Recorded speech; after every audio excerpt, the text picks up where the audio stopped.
আজ বিকেলে বেশ খানিকটা বৃষ্টি হয়েছে। সামনে যে মাঠ, মাঠে বেশ জলও জমেছে। তাকিয়ে দেখি সেখানে এক ঝাঁক শালিক মহানন্দে ঘুরে বেড়াচ্ছে। আজ যেন তাদের খুশির সীমা নেই। দৃশ্যটা খুবই সুন্দর, আমার বেশ ভালো লাগছিল। বাই দ্য বাই, আমি রুমকিজ রোজনামচা চ্যানেলে সকলকে স্বাগত। সয়াবিনের একঘেয়ে রান্না আর ভালো লাগছিল না, তাই ঠিক করি আজ একটু অন্যরকমভাবে সয়াবিন বানাবো। আর রেসিপিটা সকলের জন্য থাকলো। তো চলো দেখে নেওয়া যাক। প্রথমেই একটা প্যানে জল গরম করে তাতে দিয়ে দিলাম লবণ।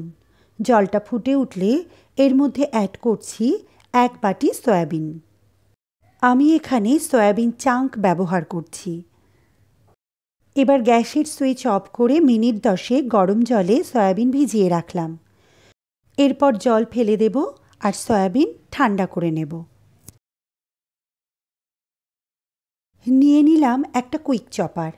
এবার সয়াবিনের ভেতর থেকে প্রেস করে জলটা বের করে এই কুইক চপারের মধ্যে আমি সয়াবিনগুলো দিয়ে দিচ্ছি। যারা রোজকার রান্না করো তাদের জন্য কিন্তু এই কুইক চপার খুবই হেল্পফুল। এর সাহায্যে খুব কম সময়ে এবং খুব সহজেই যে কোনো জিনিস প্রয়োজন মতো চপ করে নেওয়া যায়।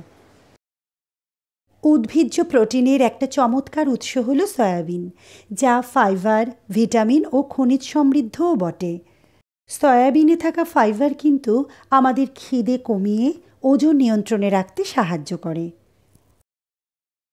সয়াবিন আমি এভাবে চপ করে নিলাম। এবার একটা বোলের মধ্যে আমি সয়াবিন ট্রান্সফার করে নিচ্ছি।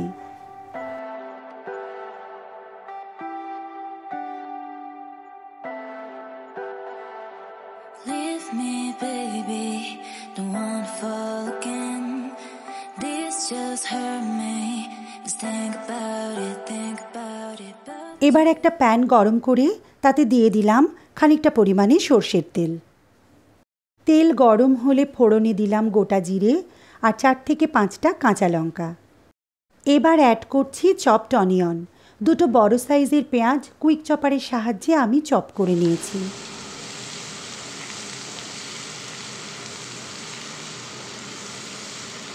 এবার দিয়ে দিচ্ছি রসুন বাটা ও আদা বাটা। রসুন এখানে আমি 8 থেকে 10 কোয়া রসুন দিয়েছি এবং রসুন কিন্তু আমি হালকা থেতো করে দিয়েছি, খুব মসৃণভাবে বেটে নেইনি।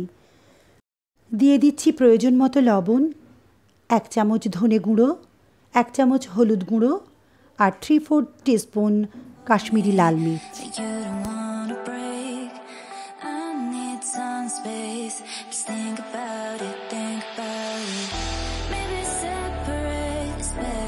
মশলাগুলো তেলে একটু ভালো করে সাঁতলে নিলাম। এবার এতে আমি অ্যাড করছি একটু ডুমো ডুমো করে কেটে রাখা পেঁয়াজ। দেখুন এরকমভাবে আমি পেঁয়াজগুলো ছাড়িয়ে নিয়েছি। এবার এই পেঁয়াজ আমি মশলার মধ্যে দিয়ে দিলাম।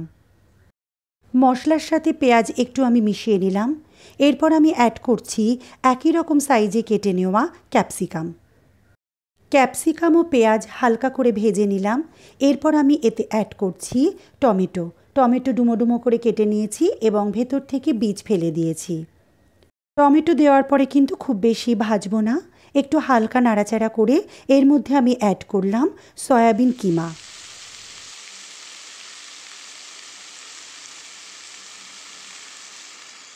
ভালো করে এবার মশলার সাথে সয়াবিন আমি মিশিয়ে নিচ্ছি। এই সময় দিয়ে দিচ্ছি স্বাদমতো লবণ।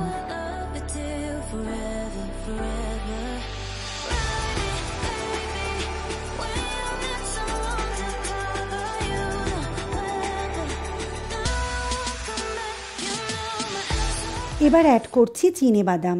যেহেতু এটা আমার ভাজা বাদাম, সেই কারণে আমি এই সময় অ্যাড করলাম। আর যদি কাঁচা বাদাম হয় তাহলে তেলেই একটু ভেজে নেওয়া ভালো। যাই হোক, এবার আমি ঢাকা দিয়ে দিচ্ছি। ঢাকা দিয়ে একটু তেল ছাড়া পর্যন্ত অপেক্ষা করব। এই সময় কিন্তু গ্যাসের ফ্লেম আমি মিডিয়াম রেখেছি।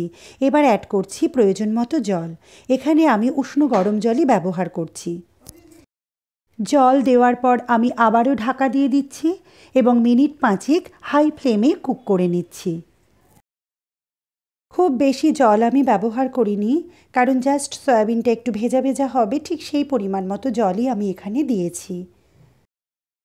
এবার দিয়ে দিচ্ছি 1/2 চামচ গরম মশলা পাউডার আর দিয়ে দেব খানিকটা ফ্রেশ ধনেপাতা। মশলাগুলো আরও একবার মিশিয়ে নিলাম। এবার গ্যাসের ফ্লেম অফ করে আমি ঢাকা দিয়ে মিনিট 5 রেস্টে রাখছি। এরপর একটা সার্ভিং বোলে আমি ট্রান্সফার করে নিচ্ছি। তো বন্ধুরা, দেখতেই পেলে যে কত কম তেল মশলায় আমি আজকের এই রেসিপিটা তৈরি করলাম। এটা খেতে যতটা টেস্টি, ঠিক ততটাই হেলদি। রুটি বা পরোটার সাথে সাইড ডিশ হিসাবে আপনারা কিন্তু অনায়াসেই বানিয়ে নিতে পারেন এই রেসিপি। তো বন্ধুরা, আমার আজকের রেসিপি কেমন লাগলো? আজকের রেসিপি যদি ভালো লেগে থাকে তাহলে চ্যানেলটি সাবস্ক্রাইব করে লাইক, কমেন্ট ও শেয়ার করে পাশে থাকার অনুরোধ রইল। আর পাশে থাকা বেল আইকনটি প্রেস করতে ভুলবেন না কিন্তু, তাহলে যখনই আমি নতুন কোনো ভিডিও আপলোড করব সবার প্রথম নোটিফিকেশান আপনার কাছে পৌঁছে যাবে। তো আজকের মতো টাটা।